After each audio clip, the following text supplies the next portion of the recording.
Durante décadas la salud ha sido postergada, décadas. Son responsables los diferentes gobiernos. La inversión que se ha hecho en salud ha sido muy pobre. Y ahora esto nos está pasando factura, Mauricio. ¿Y de qué manera?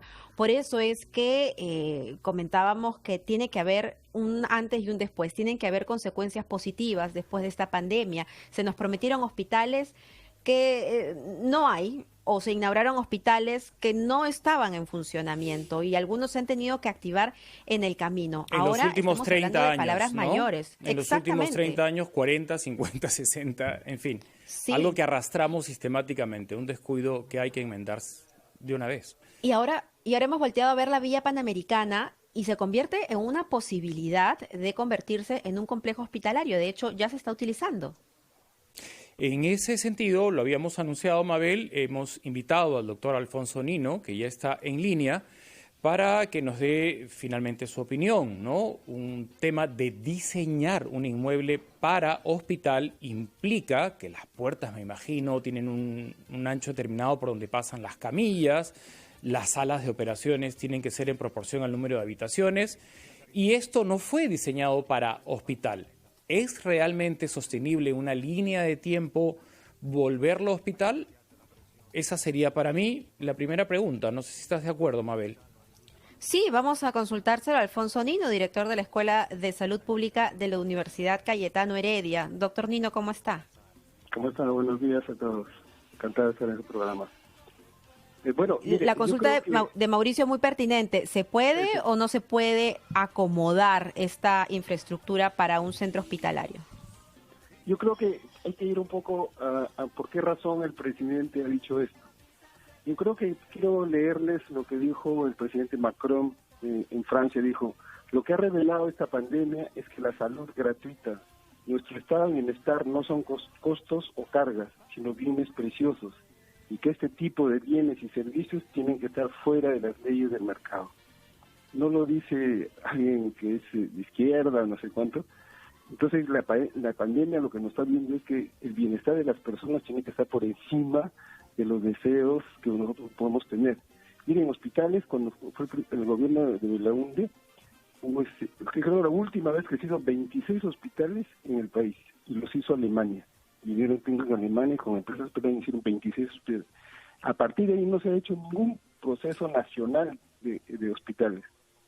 ¿Por qué? Porque había la ley, la constitución, que la empresa privada, entonces es lo que estamos pagando ahora. Entonces es un tema más político, más de concepción del mundo, de las diferencias que hay, que una decisión que yo lo veo emblemática, ¿no? Porque mire, yo siempre he dicho a varios compañeros, si me da el coronavirus, que me lleven a mí a El Salvador, pero que tenga una cama limpia, que haya un médico protegido que me atienda.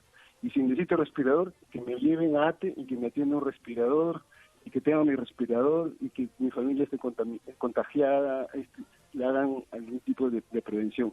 Entonces, ¿por qué no podemos aspirar? Y yo creo que este Vía El Salvador nos va a igualar, porque las clínicas ya están mandando a Vía El Salvador, Salud está mandando a Vía El Salvador, y los afiliados al CISO, el MINSA, que son los más pobres, también van a Vía El Salvador. O sea, la epidemia nos ha igualado.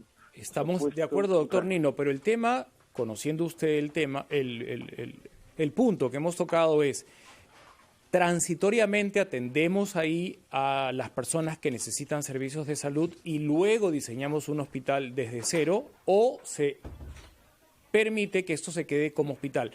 ¿Qué resulta más beneficioso, rentable, acertado? Creo que todos por consenso y unanimidad con que hagan todos los hospitales que se tengan que hacer. Pero ¿qué es más oportuno? ¿Que sea transitoriamente y luego venga el diseño de cero para hospital, o que se quede a perpetuidad esto acondicionado hospital? Mire, por ejemplo, en España han acondicionado un centro de convenciones, en Barcelona acaban de hacer un gimnasio y un estadio, lo están poniendo camas. La necesidad hace que podamos utilizar temporalmente. Yo creo que también eso está fuera de discusión. Yo creo que la pregunta que quisiera encontrar una respuesta no es si la coyuntura amerita que eso sea un centro de atención. Eso para mí no está en discusión y en ese algunas, sentido no va mi pregunta.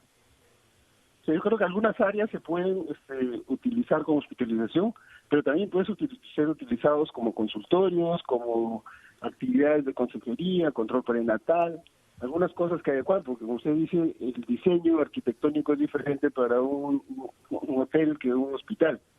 Pero digamos, por lo menos nos ha permitido salvar, hemos tenido la suerte de haber tenido esta torre, si no ahorita estuviéramos asignados en el estadio, o un gimnasio, o un campo de golf, etcétera. Entonces yo creo que hay que ver que esta es una respuesta, digamos, extraordinaria y temporal, yo creo, pero que sí pues, se podía adecuar. Mire, por ejemplo, de salud tiene una torre que está construida ahí hace, creo, 20 años. Inconclusa, en casco, ¿no?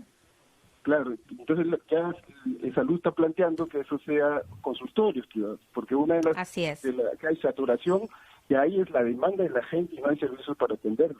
Entonces también hay que duplicar el número de médicos. Por ejemplo, más o menos en promedio tenemos 1.2 médicos por 1.000 habitantes. Pero de esos, que es el promedio nacional, tenemos medio médico para Loreto, Huancavelica y 4 médicos en Lima. Entonces también el tema del centralismo, el tema de la distribución de los recursos humanos, etcétera. Entonces también recuerde que en la salud no es solo hospitales, sino también cómo trabajamos lo que se llama la atención primaria, establecimiento cerca de la familia, que 1.000 familias tengan un equipo, no solo un médico, un equipo de médico, enfermera, una obstetriz, un psicólogo que atienda un núcleo de poblaciones que necesita una atención. Entonces, creo Esto que es un cambio integral, como usted Así dice, doctor. No solamente es la infraestructura, sino también el recurso humano y, por supuesto, el recurso tecnológico. Ahora, para que los oyentes tengan una idea, la Vía Panamericana tiene 7 torres de 20 pisos cada una. Es enorme, ¿no? Y si bien estaba destinado para los deportistas que lograron medallas, se han utilizado 2 de estas torres que en su momento fueron de uso de los atletas de los Parapanamericanos, es decir, tenían accesibilidad, tenían más facilidades en los ascensores, entonces por eso es que se está utilizando ahora, pero lo que usted nos está dando a entender es que no serviría la estructura como un hospital de emergencias o un hospital para operaciones, pero sí podríamos hacer torres, consultorios en estas torres. Así es. Mire, hay otro problema que a veces nos damos, por ejemplo, esta muerte del congresista en Ucayali, y hemos visto el video que este congresista va de varios sitios en varios sitios.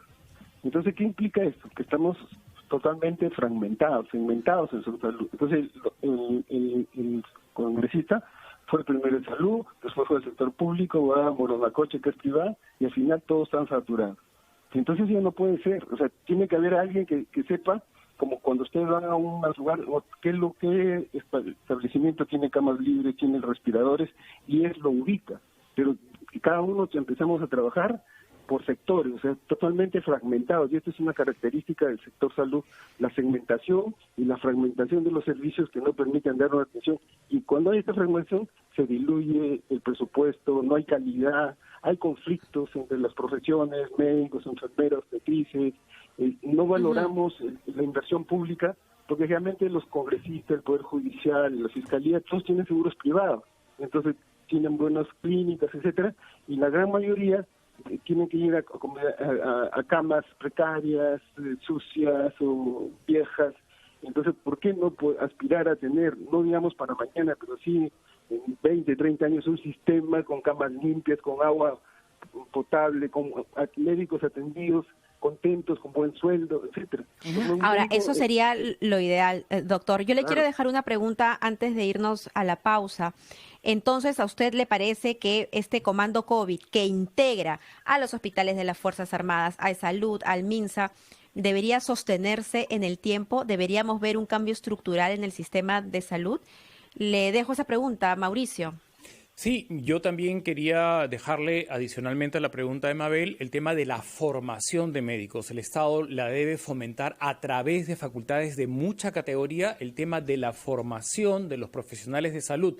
Recordemos que SUNEDU cerró varias universidades que tenían facultad de medicina. Entonces, estamos padeciendo ahora esta carencia, Mabel, que mencionas, cuartos de cuidados intensivos, pero no tienen internistas, ¿no? Que es toda una especialidad. Regresamos con estos dos ángulos ya planteados, si mantenemos al COVID-19, ¿no?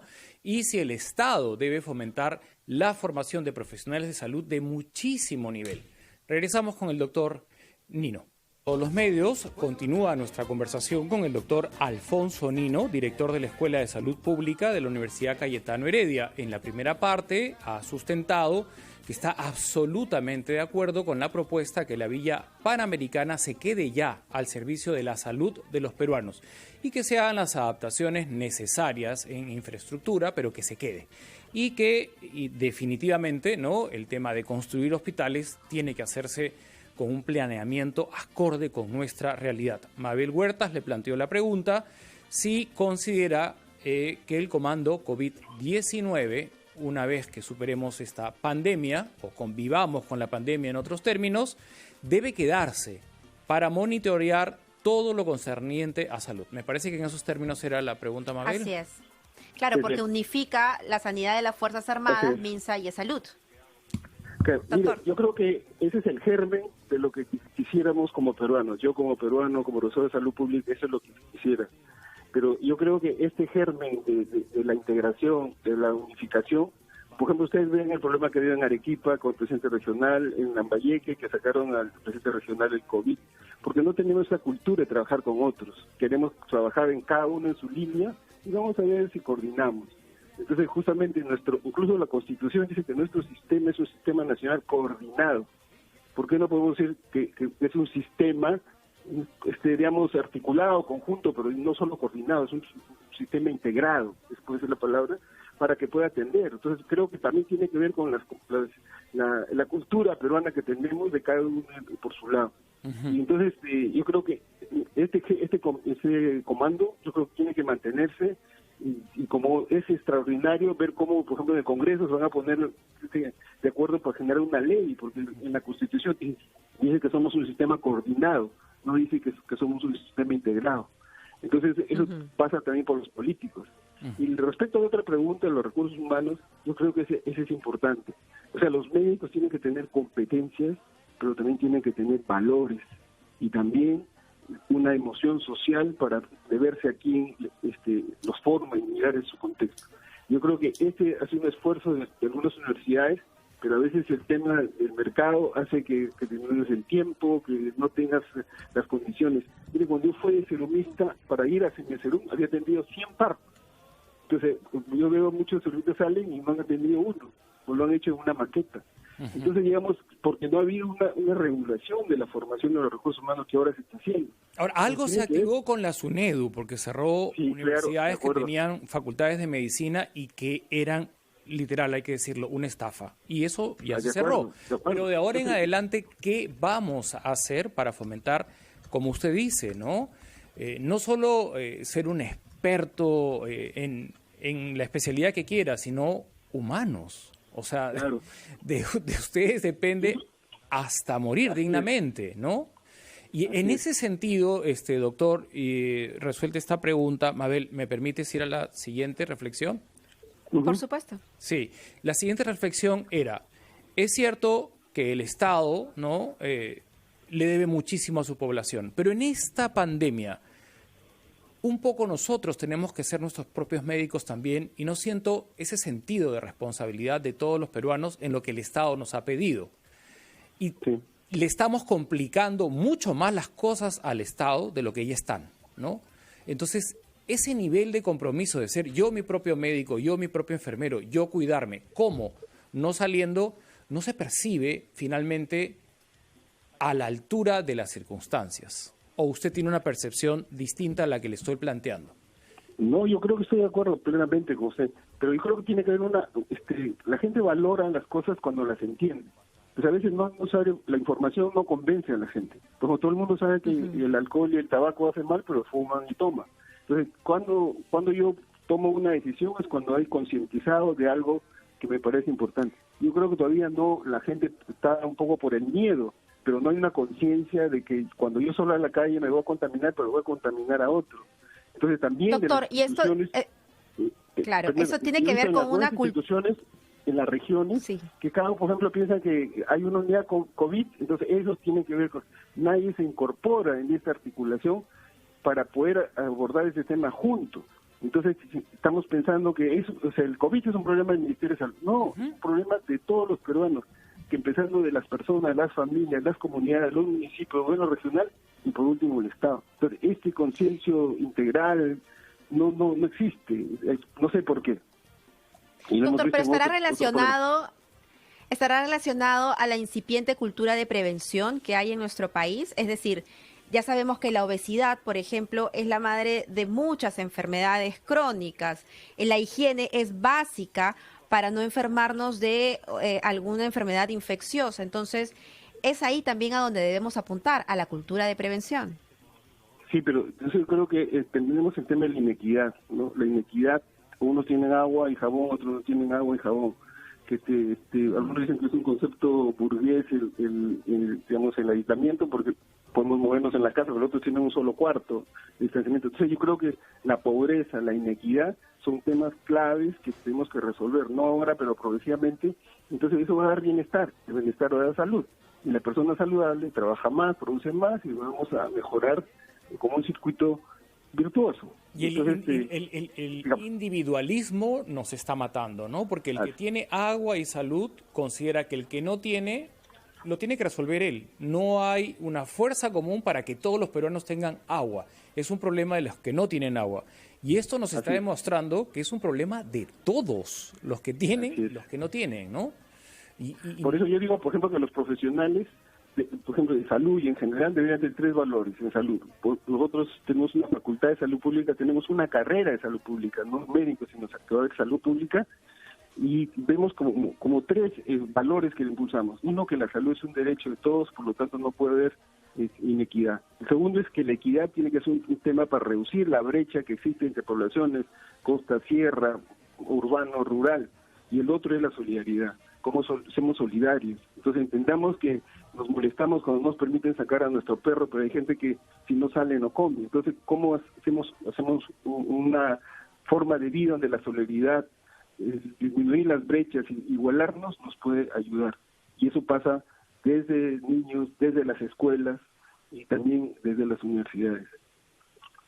Importante, doctor, lo que apunta usted, porque somos una sociedad que se ve en la necesidad de cambiar para poder afrontar esta crisis, que podríamos tenerla también en un futuro. Ya hemos visto que la poca inversión en salud, en educación, pues después la factura es muy cara y cómo vamos a retroceder este año, pues es un duro golpe, ¿no? Sobre todo para muchas familias que en este momento, emprendedoras, que empezaban un negocio y que finalmente han visto todos sus proyectos y sus sueños rotos. ¿Y qué decir de aquellas personas que no tienen ni para comer? Quiero decirle que en nuestro horizonte como saludistas buscamos que las poblaciones tengan bienestar, riqueza y felicidad.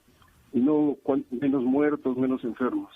En el horizonte en salud tiene que ser bienestar, riqueza y felicidad, porque una persona que tiene ingresos va a ser saludable, va a tener agua, desagüe, va a tener comportamientos diferentes, educación buena y también va a ser feliz. Entonces, digamos, ya no puede ser, lo que tenemos es un ministerio de la enfermedad, no tenemos un ministerio de salud, desgraciadamente. Qué importante esta reflexión. No es un tema que tenga que resolver el MINSA, no es un tema que tenga que resolver el ejército, es un tema que tenemos que resolver todos, pero absolutamente todos los que habitamos el planeta. Y eso es lo que no está llegando como mensaje, ¿no? Así es. Espero con el apoyo de ustedes llegar a esto. Por lo menos yo con mis alumnos estoy apoyando muchas regiones, entonces virtualmente, y veo que lo que hay, lo que le he dicho, ¿no? Es una segmentación, una fragmentación. Se ha priorizado los hospitales y no la atención primaria, que son establecimientos que se ligan con la población. La falta de incentivos, de los recursos, y la diferencia que tenemos en un médico gana la mitad que gana en salud. El médico del Ministerio de Salud tiene para aguinaldo 300 soles, el otro tiene un sueldo completo, entonces tiene 3 sueldos completos más el doble de sueldo. Entonces, ¿por qué no igualamos? A igual tantas cosas, igual sueldo, ¿no es cierto? Entonces hay muchas cosas que... Y también tantas una cosa cosas que hay que cambiar, doctor. una cosa que me parece interesante es, por ejemplo, que las carreras de salud se están feminizando, están entrando mujeres más a las carreras y eso es muy bueno. Buenísimo. Las mujeres, Bien, entonces yo creo, por ejemplo, me parece interesante. Estuve hace como 2 meses, estuve enfermo, hospitalizado en salud y me atendieron maravillosamente, pero yo no hice prevalecer su condición de médico, claro. Nada, y me hice todo el circuito y para qué me atendieron excelente. Lógicamente hay que ter colas y todo, pero en un momento y me atendieron bien. Y los que me atendieron tenía 2 características, jóvenes y mujeres, la mayoría. Y les agradezco. Muchas gracias. Eso es lo que van a salvar un poco este epidemia. Gracias. Gracias, doctor Nino. Muchas gracias, doctor. Gracias. Muchísimas gracias por sus aportes. Era el doctor